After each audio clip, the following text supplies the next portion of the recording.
বিসমিল্লাহির রহমানির রহিম।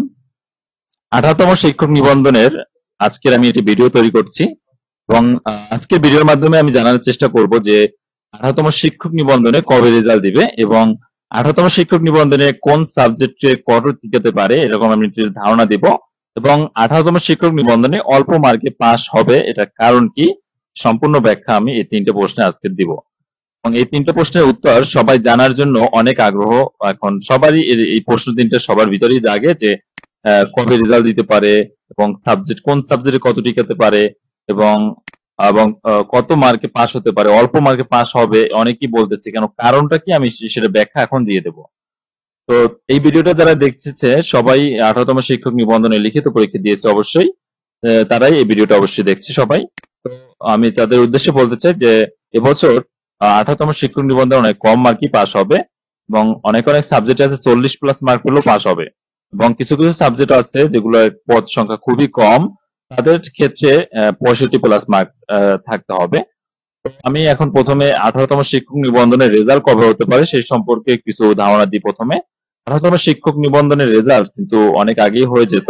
বর্তমান এই যে রানিং মাসই হওয়ার একটা কথা ছিল, যখন আমাদের লিখিত পরীক্ষা শেষ হয়েছিল তখনই সেই কথাই ছিল, কিন্তু আমাদের বাংলাদেশে যে সমস্যা হয়েছে, ইতিমধ্যে সরকার পরিবর্তন হয়েছে এবং সরকার পরিবর্তন হওয়ার কারণে ছাত্র আন্দোলন থেকে শুরু করে বিভিন্ন সমস্যার কারণে আমাদের যারা শিক্ষক নিবন্ধন দিয়েছে তাদের পেপার গুলো পাঠাতে পারেনি শিক্ষকদের কাছে।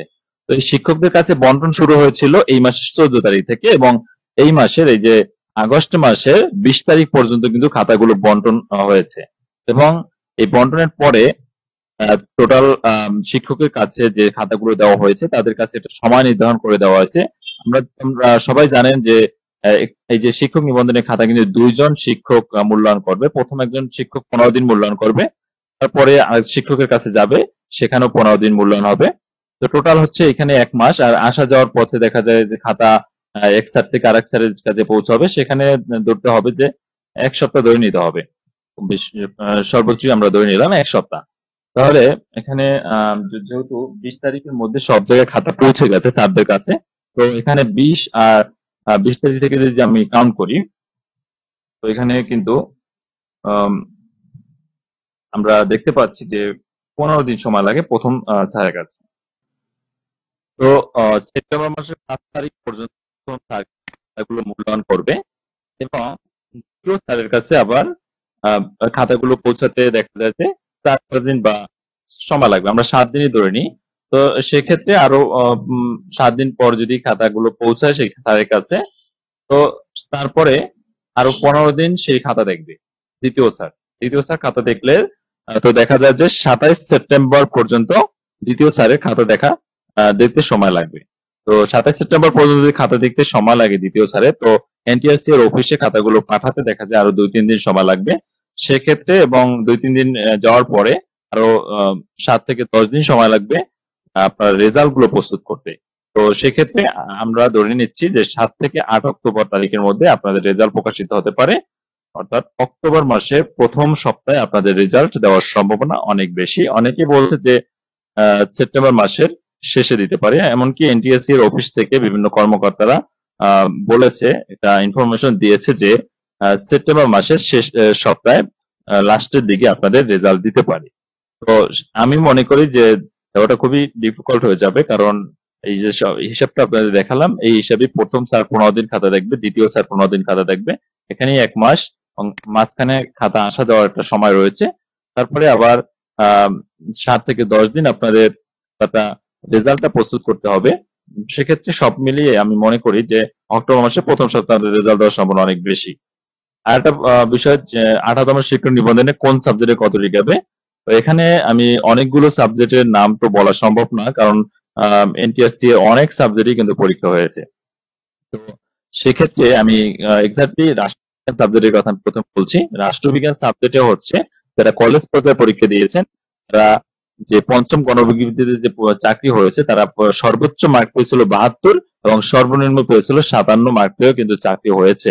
তো সেক্ষেত্রে গেল বছর কিন্তু আপনাদের পরীক্ষার প্রশ্নগুলো অপশন ছিল, আপনি অথবা লিখতে পারতেন, সেই হিসেবে অনেকে এবারও পরীক্ষা প্রস্তুতি নিয়ে গিয়েছিল, কিন্তু এবার কিন্তু পরীক্ষায় কোনো প্রশ্নে অথবা ছিল না, এবং প্রশ্নের ক্যাটাগরি পরিবর্তন ছিল।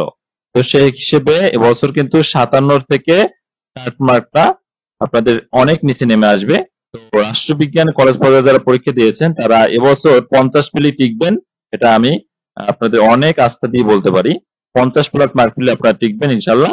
আর 55 প্লাস মার্ক পেলে আপনার চাকরি হবে ইনশাল্লাহ, এটা ধরে নিতে পারেন রাষ্ট্রবিজ্ঞান সাবজেক্টে কলেজ পর্যায়ে।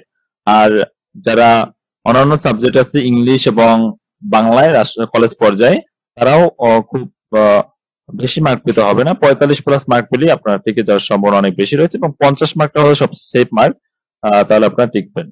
আর হচ্ছে আপনাদের যে অন্যান্য যে সাবজেক্ট গুলো রয়েছে সবগুলো সাবজেক্ট, যেমন সমাজ বিজ্ঞান কলেজ পর্যায়ে যেটা রয়েছে, সমাজ বিজ্ঞানে আপনাদের সিট রয়েছে 82টা এবং সর্বোচ্চ 100 সিট হতে পারে। তো সেই হিসেবে আপনাদের 55 প্লাস মার্ক পেতে হবে। 60 প্লাস মার্ক পেলে সব থেকে বেটার হয়, তবে 55 পেলে হয়তো টিকতে পারেন। তবে 60 প্লাস মার্ক পেলে আপনারা অন্যান্য যে সাবজেক্ট গুলো রয়েছে সবগুলো সাবজেক্ট 60 প্লাস সেফ জোন।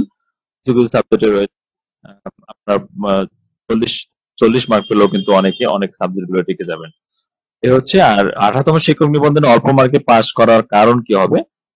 অল্প মার্কে পাশ করার কারণ হচ্ছে যারা প্রিলিতে উত্তীর্ণ হয়েছিল তার প্রায় 1.5 লাখ শিক্ষার্থী পরীক্ষাই দেয়নি, লিখিত পরীক্ষা দেয়নি। এখানে অনেক প্রতিযোগিতা কিন্তু কমে গিয়েছে, এই হচ্ছে একটি কারণ।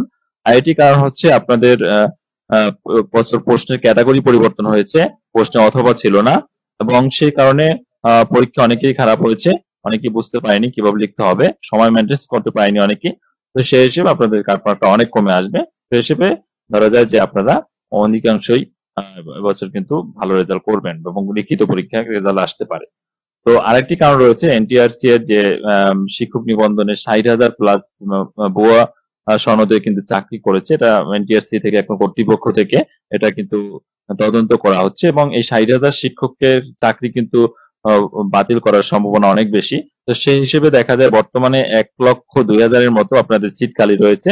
আর 60,000 যদি অ্যাড হয়, ওই 60,000 যে শিক্ষকরা বাতিল হবে, তো সেই হিসেবে প্রায় 1,60,000 প্লাস সিট খালি রয়েছে।